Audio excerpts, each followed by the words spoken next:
Tu n'exploites pas le potentiel de notre activité si tu fais que des clients. On est Flo et Romain.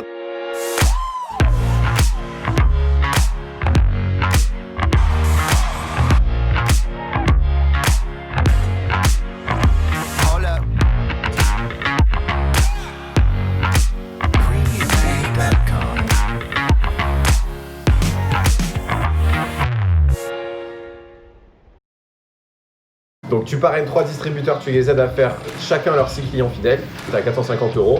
C'est la même chose qu'avec des clients, il te faut 120 clients Erskine Name. On y va, on va parrainer des distries. Bien sûr que tu fais tes 6 clients tous les mois, mais pour toi ça c'est une formalité. Tu sais ce qu'il faut dire. N'hésite pas à prendre confiance en toi et même n'hésite pas à te tromper. Comment on apprend les choses qu'il faut dire et les choses qu'il ne faut pas dire, c'est on fait un message vocal et au final on voit derrière si c'était ce qu'il fallait vraiment dire ou si en final on n'aurait pas dû dire ça, on aurait dû dire autre chose. Et tu vas beaucoup plus apprendre en essayant et en te trompant qu'en demandant toujours la bonne réponse. Si tu te trompes, c'est parfait, c'est la meilleure façon d'apprendre. Et tu te mets la barre haute, je te mets la barre haute, il n'y a pas de problème. Et pour que les gens en fait te suivent, ce qu'il faut vraiment faire, c'est tu te filmes toi-même dans tes stories. C'est juste pour ça que tu n'arrives pas à faire des stories et des réels, c'est parce que tu réfléchis trop. Il faut que tu te montres. La chose numéro 1 qui fait que les gens démarrent, c'est la personne qui leur parle de l'activité.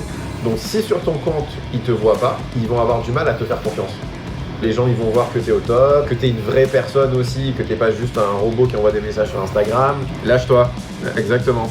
Bah fais quand même part de ton train-train quotidien, c'est parfait. C'est les trucs les plus nuls qui marchent. Tu vois, par exemple, tu as fait ta carbo pour la prochaine, c'est au lieu de mettre juste le plat fini, tu fais une vidéo et tu dis bon alors les amis, aujourd'hui je fais de la carbo, je vous montre ma recette, dites-moi si vous faites pareil. D'ailleurs du fromage sur la carbo, tu vois, ça c'est un blasphème. Tu vas voir qu'il y a des gens ils vont dire ah non moi aussi je mets du fromage sur la carbo, il y en a ils vont dire ah là là tu mets du fromage, non mais n'importe quoi, il faut pas mettre du fromage sur la carbo. Et si tu as d'interaction, les gens ils vont revoir tes stories et tes stories avec des sondages, ça va marcher après.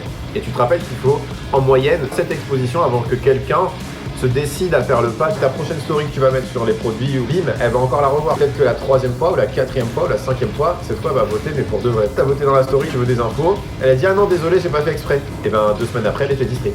Même si t'as peur de ce que les gens que tu connais vont penser de toi, vire-les de ton Instagram, on s'en fout en fait. Instagram c'est pas pour les gens qu'on connaît.